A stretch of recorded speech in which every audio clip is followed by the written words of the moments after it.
দানশীল ব্যক্তি, আপনি শুনলে অবাক হয়ে যাবেন। এবার সে কথাটা কি?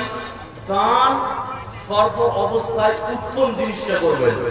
দান সর্ব অবস্থায় কোন জিনিসটা করবেন ভাই?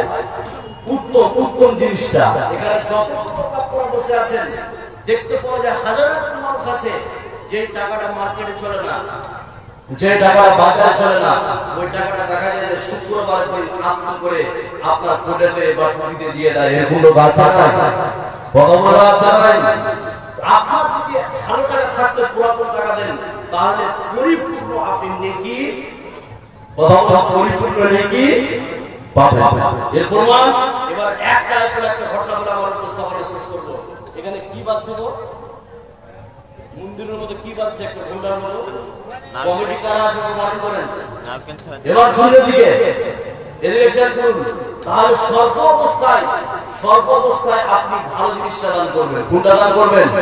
ভালো জিনিস। এবার আপনাকে একটা আয়াত বলছি, খুব আপনি লক্ষ্য করুন, তাহলে বুঝতে পারবেন। এক মিনিট সহকারে শুনুন।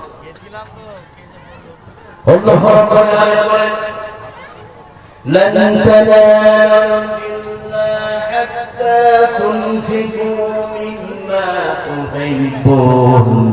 আল্লাহ রাব্বুল আলামিন বলেন, এই বিশ্বের পৃথিবীতে তোমরা ভালো জিনিসটা আল্লাহর রাস্তায় দান করে দাও। যদি তোমরা পরিপূর্ণ নেকি পেতে চাও তাহলে আল্লাহ রাব্বুল আলামিনের রাস্তায় তোমরা ভালো জিনিসটা সর্ব অবস্থায় দান করে দিবে। জোরে বলুন সুবহানাল্লাহ। তাহলে সর্ব অবস্থায় দান করতে হবে ভালো জিনিস।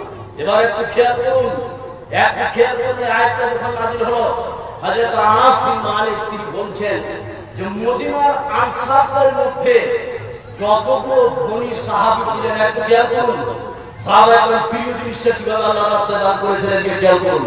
হযরত আনাস বিন মালিক বলছেন যে মদিনার যতগুলো ধনী সাহাবী ছিলেন তার মধ্যে একজন ছিলেন হযরত আবু তালহা রাদিয়াল্লাহু তাআলা আনহু।